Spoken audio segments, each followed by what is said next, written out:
All right, day 4 here. Gonna work on insulating the van now. I ordered my insulation from Sprinter Freak. It's the Thinsulate SM 600L.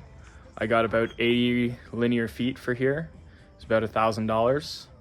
So I'm gonna be cutting it out, putting the panels and bonding it with this heavy duty adhesive spray that was recommended by Sprinter Freak. So hopefully I can get this done in the next 3 hours. And then after that, I'm gonna probably spray foam the pillars and columns where the insulation can't get. Otherwise, it will be fully insulated, so I can start working on the plumbing, running the electrical for the panels, and then also just framing and putting the walls in. So this will be a big day. I've been waiting on this insulation, so it's been kind of paused, but happy it's here, and let's get started. So for those of you unfamiliar, this is the insulation. So you adhere it on the vapor side, and then there's this insulation on the back.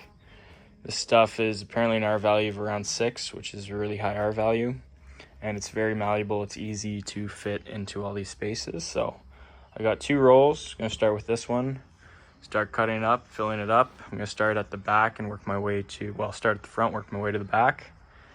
And hopefully it's an easy process, but knock on wood. All right, so I've run the insulation through the top third of the van. Honestly, not too bad to work with. Very easy to fit in the panels. I'd say the only thing is you need a good set of scissors. I'm definitely gonna look at buying a different pair because this was 3 hours. And it sounds like a long time, but it's a lot of measuring, a lot of cutting. That adhesive works a little fast, so you kind of have to work fast to put it in, but overall, pretty good. Basically what I'm doing here is I've cut out this stencil. This is for 2 of the side panels, and what I found works really well on this insulation is chalk. So I'm just laying out my stencil, just chalk lining around it.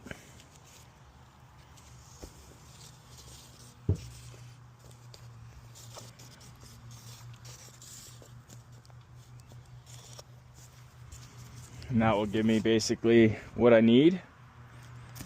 I'll do one on the other side as well.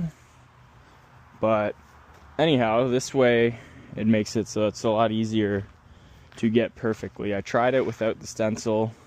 It'll make it work. There's a lot of offcuts, and this stuff's pretty expensive, so the least amount of offcuts as possible, the better. I got these new shears off of Amazon. They're $20, and they actually work really well. They cut super nice. You just have to make sure you grab all the material, else you'll pull the insulation apart. Essentially, I'll just go around, making sure I get as close to that chalk line as possible. I've already done it for the 2 side panels that you saw installed earlier, and it works really well. So I'll do this for both sides, and that way I only have a little bit of an offcut in the middle, which is nice, and I'll find some places to use that. But so far, these scissors are a big change as per what I was using before, and this works great. So a lot of this really was trial and error when I was starting. Like this first panel kind of didn't have a stencil big enough, so I was just measuring and doing cuts. Whereas the second and third panels, I started using the cardboard to make the stencil. It made life a lot easier, and it was a lot simpler to fit the insulation in. Should also note that earlier I said this insulation vapor barrier goes to the wall. It's actually dual-sided, it doesn't really matter. Now as I work to these lower panels, you'll see I'm kind of marking the template and cutting strips.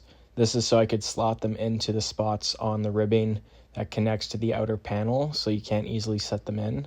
I found this worked really well rather than cutting 3 different sheets and fitting them in. That way I could adhere the whole top sheet without it sagging or falling down the pillars, because it is kind of hard to get them fully and perfect, but I found this way worked best. Now, one thing I should note with the sealing, you kind of have to work quickly. You want to get that good lick and stick on the first peel, or else it'll start to work your way backwards and peel off. The sealing was basically pretty easy as the panels were kind of the same length. I was going 22 inches by 55 inches. It gave me a little bit of an overhang on the corners, but otherwise it went up pretty solid. I did the same thing for the backside with the stencils, cutting and pushing in. It was actually really easy because the cuts I made for the wheel well on the first half lined up with the back half, so I could just flip around the insulation. Otherwise, it went super quick. It basically was just a lot of cutting and a lot of sticking, but I'm super happy with how it turned out. Now here I'm just using the offcuts from the roll to fill all the little gaps I had left around the van. This worked actually really well. I'm happy I saved the offcuts. There's a lot of little things. I also took some spray foam and just filled some pillars that couldn't get any of the insulation into. And I kind of went around the bottom of some of these insulation panels as well. All right, so mostly insulated. This was a process, took a lot of cutting, a lot of adhering. I left a few places untouched. Here I'm going to change out the shore power to a 30 amp plug.